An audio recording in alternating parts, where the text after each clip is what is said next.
acabou de entrar novamente, a gente vai conversar com ela.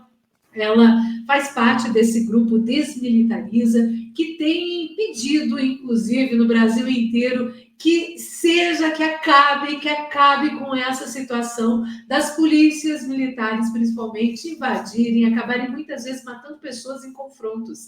E ela vai explicar para a gente o que é essa luta. Julie, boa noite, seja bem-vinda.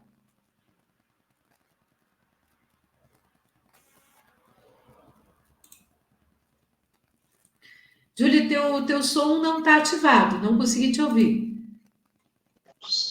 Agora sim. Agora dá para ouvir. Primeiramente, agradeço pelo convite, né? E vamos falar aqui um pouquinho da nossa luta, né? Conta para mim um pouco sobre essa luta, Julie. Então, essa luta são de várias mães, vários familiares, né?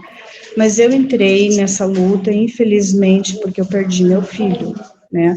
Da pior forma possível, em um falso confronto, onde, infelizmente, a população aplaude aqui onde eu moro, confronto, coisa e tal, mas não é isso bem que acontece. A gente está tendo aí um Estado brasileiro aí genocida, matando nossos jovens, e a dor, né, de perder um filho acabou nos unindo, né?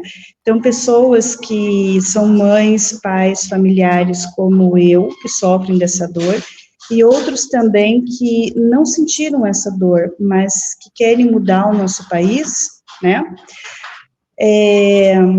Entraram nessa luta. O desmilitariza significa, assim, muita gente fala, você quer acabar com a polícia. Não é bem assim. A gente quer acabar com a polícia militar. Como? Fazendo um outro jeito, não esse jeito que tá. Porque esse jeito ali, eles fazem, eles mandam, e a gente quer primeiramente colocar a câmera nos uniformes, nas abordagens. Não precisa ser arma que mate nossos jovens, né? Tem que ser armas não letais, porque se em outros países conseguem, né, conter, né, com arma não letal, por que no nosso país tem que ser dessa forma? E, infelizmente, a maioria dos confrontos é falso confronto, né? Nossos jovens estão sendo roubados da gente, por isso que o coletivo Desmilitariza filhos roubados, mães dizimadas, né? Porque nossos filhos, nossos jovens estão sendo roubados de nós. A juventude está sendo roubada desse país. E essa organização, como outras, como Justiça e Paz, Nenhuma Vida Menos, e outras aqui do Paraná, né, que eu também não estou só nessa, estou em outras, a gente tem se unido, se organizado. Eu sei que a gente não traz os nossos filhos de volta mais, mas pelo menos para a gente mudar a história do nosso país, e para que outras mães não venham sofrer essa dor que a gente sofre, porque é horrível. É uma coisa horrível, inexplicável. Isso acontece já há muitos anos, na verdade, né? Os confrontos. Eu lembro em Santa Felicidade, há mais de 10 anos, o Rafael Zanella, que era um garoto de uma família bacana, ele era um jovem bacana, ter sido morto por engano, e depois colocaram uma arma e disseram que ele tinha atirado primeiro. Mais tarde, a polícia descobriu que não era esta a verdade. Mas, enfim, né? Todo o sofrimento de uma família que foi ocasionada por causa de uma ação equivocada. E isso acontece muito ainda. Acontece. O meu filho também foi assim. Se a lei do nosso país fosse cumprida, que é prender para averiguar, no momento em que ele foi abordado, que ele se rendeu, e se tivesse cumprido a lei do país, que é prender, levar para a delegacia, coisa e tal, ia ver que ele era inocente, que houve um assalto à residência, mas ele nem no município estava, né? E aonde ele estava, né, como chamam aí, em filmes, porque na realidade não é isso que acontece. O tal do álibi dele era estar numa panificadora, comprando pão para tomar café com a sua filha, com a sua esposa. Isso a gente só vê em filme, né, de averiguação de álibi. Na realidade, a prática é um extermínio que a gente está vivendo.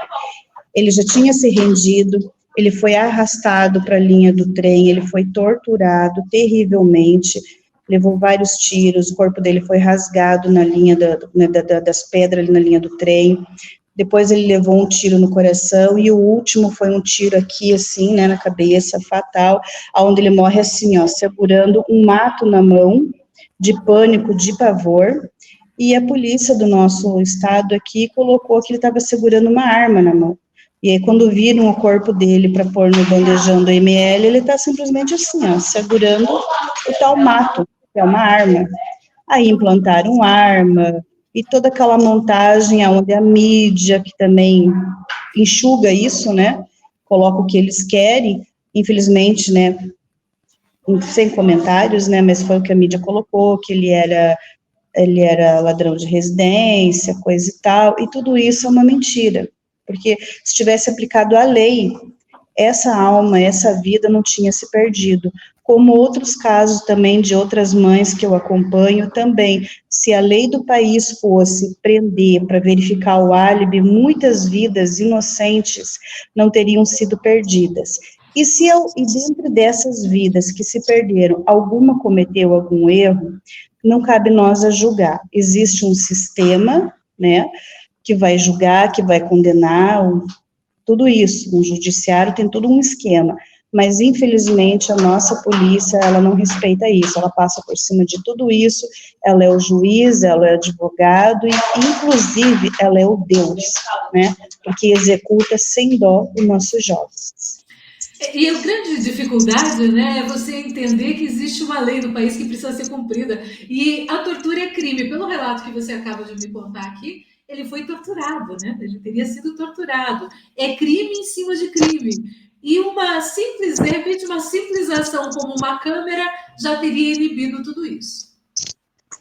Exatamente, eles fazem o que fazem porque não tem como filmar, eles estão coagindo as vítimas, né, porque as testemunhas do local onde ele estava, que era uma chácara, onde invadiram sem autorização, as pessoas foram ameaçadas, eu investiguei, né, o crime da morte do meu filho, como também investiguei o roubo do qual ele foi acusado.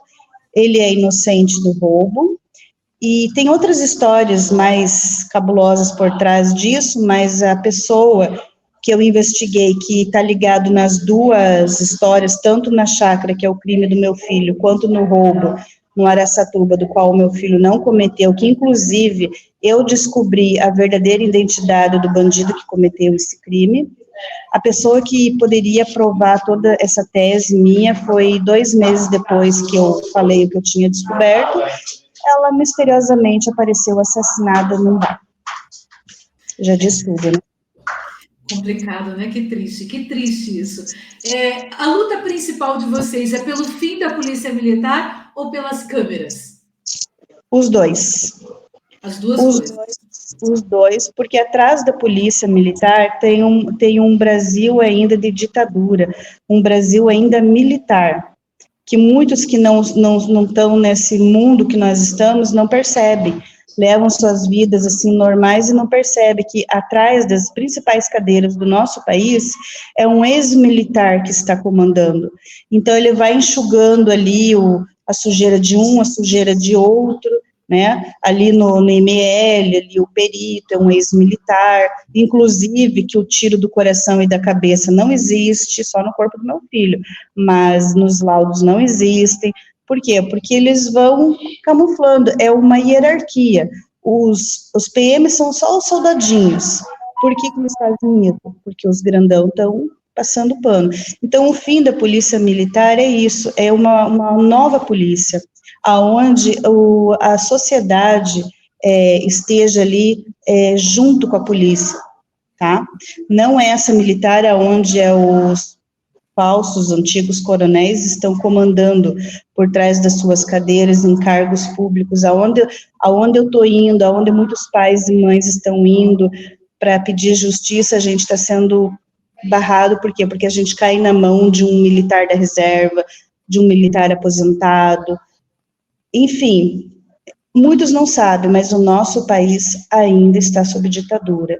Então, o fim da polícia militar é isso, é acabar com a ditadura escondida da qual ainda a gente vive. Nós queremos uma nova polícia. A gente tem visto que também a cultura do povo brasileiro, ela passa um pouquinho por isso, porque volta e meia, quando a gente fala de confronto, a gente vê o povo nos grupos de WhatsApp, principalmente, dizendo lá, ai, que bom, mais um CPF cancelado, como se fosse essa ação de você chegar e ir matando todo mundo, em vez de prender e levar para a delegacia para se investigar o crime, como se essa ação fosse positiva. Exatamente. Infelizmente, a sociedade, cada vez que tem um confronto, eu vou olhar os comentários, eu me seguro para, né, não comentar, mas é horrível a falta de amor e de humanidade das pessoas em redes sociais aplaudindo um confronto, né? Eu vou compartilhar, só para vocês terem uma ideia, a história de um outro caso, de um jovem que ele consertava celular. E a gente sempre leva celular para consertar e nunca leva nota, né? E chegou o celular lá para ele consertar, e na hora que ele consertou e que ele foi ligar, adivinha o que aconteceu? A polícia chegou no local e era um jovem trabalhador ganhando o seu dinheiro consertando o celular, né? A polícia não perguntou, não averigou nada, executou, colocou nas mídias, comprou. O dono do celular, que era o possível ladrão, não apareceu, e o que é mais triste, a sociedade acredita que as mídias enganosas estão colocando, elas acreditam nesses falsos confrontos, nessas armas implantadas, e não buscam averiguar a situação. Aí fica lá meia dúzia de gente dizendo-lhe, eu conheço a pessoa, a história não é verdade, mas a gente nem tem voz, porque a gente é esculachado. Então, essa cultura de CPF bom, CPF cancelado, eu sou contra. Mas eu sempre falo assim nas palestras que eu dou, eu sempre falo assim, tudo bem, população, vocês querem um CPF cancelado? Beleza. Então, vamos colocar isso na lei do nosso país, regulamentar, né, não deixar a justiça na mão da polícia. E o CPF cancelado, a gente faz, então, já que todo mundo aplaude, todo mundo quer. Só que a gente começa o CPF cancelado com os políticos que roubam, né? Concordo. Roubam milhões, né? Da polícia, que é corrupta. Vamos, então, cancelar todos os CPF, não só dos nossos jovens de periferia, que muitas vezes eles já são com o CPF cancelado muito antes deles tombarem morto. É quando um político rouba milhões da saúde, da educação, e esse jovem não tem uma educação digna, não pode ir para uma faculdade, como que ele vai competir com um filho de político, com um filho de rico? Não tem, aí ele já começa a ter o CPF dele cancelado. Então, essa é a minha ideia, já que querem um CPF cancelado, então vamos averiguar isso aí e cancelar de todo mundo, não só do jovem da periferia. O José Eduardo, ele pergunta o seguinte, o que o coletivo pensa em fazer sobre as abordagens a jovens no litoral nas temporadas? Pergunto isso porque sei das atrocidades cometidas no litoral. Então, a gente, né, tem um canal de denúncia, né, onde, vamos supor aqui, se você sofreu uma abordagem policial inadequada, você tem o direito de filmar, embora eles falem que não, né, eles são muito grossos dizendo que não, mas você filmou porque é o seu direito de cidadão. Aí você pensa assim, e agora, o que eu vou fazer com essa filmagem?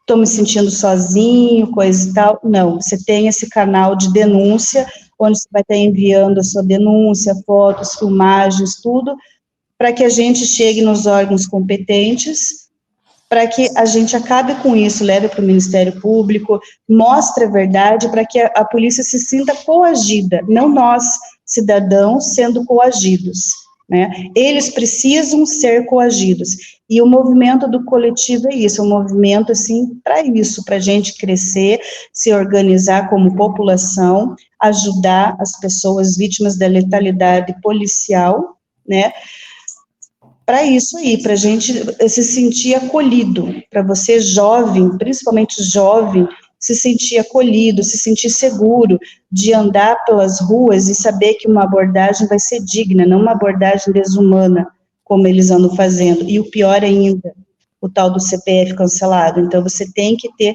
uma tal segurança, que se você sofreu alguma letalidade policial, você tenha algum apoio, tanto jurídico quanto de denúncia, né, que a gente tem o nosso advogado criminalista, que ele que é vamos dizer assim, um dos líderes desse coletivo, né? Então, graças a esse advogado, ele olha, é só elogio mesmo, é um homem que está aí batalhando aí pelos nossos jovens aí, está batalhando mesmo. Então, é isso. O José Eduardo diz, meu filho chegou em casa com marcas de soco e um outro amigo com spray de pimenta nos olhos, tudo porque estavam indo a uma festa. É absurdo, né? Infelizmente, isso acontece, sim. Você falou sobre as denúncias. Aonde que pode ser feitas essas denúncias, Júlia? Então, essas denúncias no WhatsApp do coletivo, tá? Ou pelo Insta, que é @desmilitariza, do coletivo Filhos Roubados, Mães Dizimadas. Também ali pode estar fazendo denúncias. Deixa eu tentar ver aqui no meu celular o número do WhatsApp aqui para as denúncias, só um pouquinho. Claro. Estamos conversando aqui com a Julie Davidson, ela é do coletivo Desmilitariza, e está contando para a gente aí a luta, né, de mães, principalmente mães que sofreram com filhos sendo mortos em confrontos que não foram reais, né? Que foram dados nomes de confrontos, mas que não aconteceram realmente, como foi o caso dela, do filho dela, que infelizmente acabou perdendo a vida, inclusive sendo torturado antes de ser morto, segundo o que ela acabou de nos relatar aqui. Achou, Júlia? Sei, vou estar aqui passando aqui para quem quiser. 011 90 47 51 181. Vou repetir. Isso. Código é 11, que é de São Paulo, 91 47 51 181. E é Filhos Roubados, Mães Dizimadas. Caso queiram procurar lá no Insta, @desmilitariza. Eu não consigo pronunciar direito essa palavra. Mas é isso. É complicadinho. Agora, o coletivo, ele está atuando em todo o Brasil? Sim. A gente vai fazer parcerias, né, com outras organizações, infelizmente, de pais e mães como eu, que tem no país inteiro, inclusive agora, nesse momento, eu estou aqui em Olinda, num evento onde a gente está reunindo mães, infelizmente, de todo o país, para ver como a cena é do país, tá? Então, esse coletivo, ele dá apoio para o Brasil. Júlia, eu quero agradecer a tua presença e tua participação hoje aqui com a gente. Deixo agora a linha aberta para as tuas considerações finais. Eu quero agradecer, né, a oportunidade e também dizer para quem está vendo, né, essa entrevista que o coletivo fica à disposição. Eu quero dizer assim, jovem, não se cale, não se intimide, tá? A gente já foi jovem, quem nunca errou, não é? As coisas que a gente vive hoje é diferente da nossa época, porém, existe uma coisa chamada lei. E a lei não é essa, tortura, a lei não é matar, então não se intimide, você tem direito sim como cidadão, tá? Então, você não está sozinho, não tenha medo. Qualquer coisa, vai lá para o coletivo, @desmilitariza, Filhos Roubados, Mães Dizimadas. Eu agradeço a oportunidade. Obrigada, Júlia. Beijo para você, até a próxima, viu? Sim. Tchau, tchau. Gente, conversamos aqui então com a Julie Davidson, foi bem bacana essa conversa, né? Até para que vocês possam ter um pouquinho em mente aquilo que, infelizmente, quando você vê na notícia, né, confronto, muitas vezes não tem absolutamente nada a ver com confronto. Sempre quando eu vejo isso, e eu, como jornalista, já tenho essa sensação, sempre quando eu vejo morreu em confronto, eu penso, opa, será que foi? Eu normalmente não quero dar essa matéria, acabo deixando para a gente ver o que aconteceu mesmo, para saber se foi confronto, porque infelizmente acontece muito o que a Júlia acabou de nos relatar, e é no Brasil inteiro, aqui no Paraná, em São Paulo, é no Rio de Janeiro, a gente vê histórias o tempo inteiro, infelizmente, acontecendo. Claro que eu acredito que com as câmeras que relutam, né? Aqui a Guarda Municipal de Curitiba não queria colocar, agora começou a ser colocada essas câmeras de segurança. A Polícia Militar do Paraná começou a querer implementar. Mas, gente, isso era algo que já deveria estar acontecendo no Brasil inteiro e muito rapidamente, para que a gente possa realmente ter certeza do que aconteceu. Né? Não ouvir falar. Ouvir falar, aconteceu tal coisa, vai lá e CPF cancelado. Não, gente. Pode ser teu filho, pode ser meu filho, né? Vamos cuidar muito. Vamos cuidar para que a verdade sempre apareça. Vamos lutar por algo positivo para a sociedade. Você é a favor da Polícia Militar? Legal. Mas então a câmera de segurança é fundamental. Se você acredita, como acredita a Júlia, que tem que acontecer as duas coisas, de repente a guarda municipal tomar o lugar da polícia militar, não sei, gente, é algo que tem que ser debatido, que tem que ser conversado, que tem que ser colocado na mesa. Né? A gente precisa entender os dois lados dessa situação para ver o que precisa ser realmente efetivado no Brasil. E o que ela colocou ali, né? De começar, então, vai ter CPF cancelado, vamos começar, então, pelos políticos. Gente, essa é uma verdade absoluta. Quantos milhões são roubados no nosso Brasil, nas cidades, nos estados, diariamente? E o que acontece com esses políticos? Normalmente nada. Você sabe, você conhece algum político que rouba? Eu duvido que você não conheça. Você conhece? O que está acontecendo com ele? Está na hora da gente parar de ser canalha, de querer colocar na cadeia ou de querer matar alguém que furtou um leite condensado no supermercado. E presidentes da República estarem comprando milhares e milhares de leites condensados superfaturados e ninguém fala nada e ninguém achar que isso é corrupção. Está na hora da gente aprender realmente o que é e o que não é. Sem falácia, gente, sem falácia. Está na hora de a gente olhar para a realidade dos fatos, né? Vamos começar a pensar dessa forma? Abrir um pouquinho a cabeça, abrir os horizontes. Está na hora de a gente fazer isso e de praticar mudança. Esse ano é ano de eleição. Pratique a mudança. Quem é corrupto, não deixa entrar de novo. Começa a olhar para pessoas diferentes, para pessoas que queiram mudança para um lado diferente, para o progresso do nosso país, dos nossos estados e das nossas cidades.